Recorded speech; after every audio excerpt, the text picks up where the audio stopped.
Hi, welcome to another video on how I use OneNote in my daily life, especially my work life.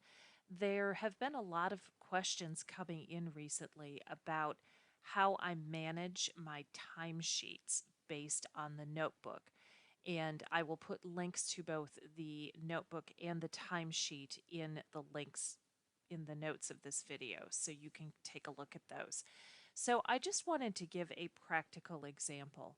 Um, right now, I am looking at a anonymized timesheet that would have at work. I'm currently supporting two different clients, and I also am doing some work for my company. So I am an IT consultant, and that means I manage multiple client projects plus anything that is assigned to me from the home office. So in this particular week, I have set up my time and recorded what I have done. And I have a log in my timesheet or in my notebook that tells me what's going on. And all I do is I record the time that I start the activity and that what I'm doing. And this is what I am going to use to generate the status reports that I need to do at the end of every week.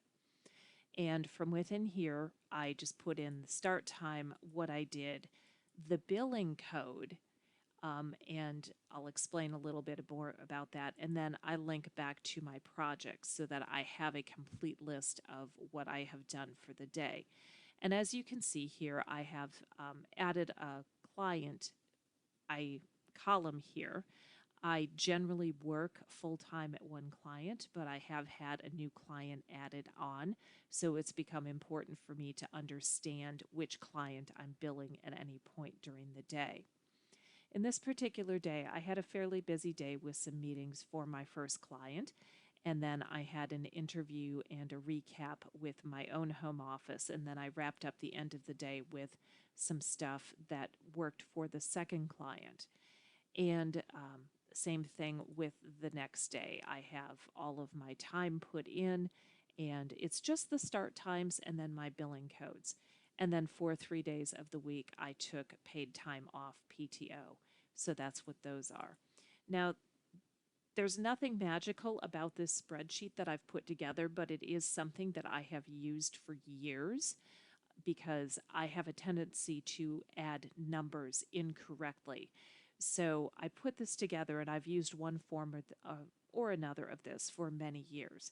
And the first thing I do is I set up my billing codes. Now, I do have a default value that if there is no billing code, it automatically falls into that. Generally, this is my main client, the one that I'm spending the most information and time on. It's a little bit unusual with the client that I'm at because they are asking me to split my billing into 3 different buckets. I have my ops, the capitalizable products, and time that they will treat differently on their taxes. And then I have an on-call bucket that does not come out of the other. My second client, I have 2 buckets. Again, this is very unusual for me, but I have my meetings and then I have a design oversight. I have a break in here that allows me to record and exclude my lunch breaks and when I finish for the day. And then I have some other things, my PTO and my interview. All I do, and you can either do this directly into the spreadsheet or you can copy it over, is I just put in my time. Now, it automatically knows that today is May 23rd, 2023.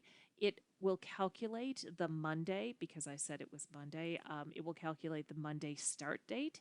And so I don't have to worry about calculating the day. And so if I go to the 22nd, I can just copy in my project work. I don't have space for my client on this, so I just copy that in. And it will figure out that, yes, this is the same day. There is also a time here that it will translate from the text string into AM, PM format because I am in the US. And so I can copy in the next day as well. And I don't have to worry about starting the next day because the spreadsheet will figure out, okay, we're back at 7:30 in the morning. obviously it's the next day and we'll increment that. And so I can just very quickly put in all of my time for the day. I generally do this at the end of my day rather than waiting for the end of the week. But in this case, because I do have 3 days of paid time off this week, I'm just going to put that in. Actually, I don't need to go back and copy and paste that because that is the same thing for those 3 days. So that's all my time for this week, Monday through Friday. And then there's another tab that allows me to do the time billing report entries. I can filter this by the project and the client. So right now I have AMREV, and that is my status report for the week and what I did. And then I can always switch that and put over the DTL. So there's my status.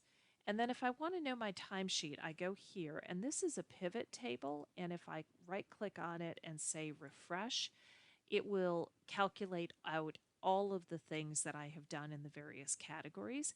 Now you can see it's over 40 hours, but that's because I have breaks in here as well. And if I go into the project and exclude the breaks, it tells me that I have 40 hours on my timesheet.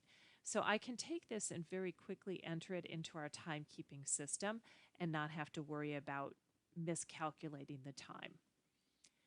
So this does not necessarily have to be done as a copy and paste from the OneNote notebook. For many years, I just used it as the data and entered what I needed to by hand right into the spreadsheet. So it allows me to track as many clients as I want to put into the billing tab. I can, sort them by client. I generally put the client into the name of the task so that it's easier for me to see once it's on the timesheet tab, but I can expand this or collapse it depending on what is going on with my client load at that time. I hope this has been helpful and answers some of the questions about how I manage billing. Um, I'll put a link to the OneNote notebook that I use to track all of my time and my project work, and also a link to the spreadsheet, which is available for purchase from my blog shop. Thanks very much for watching.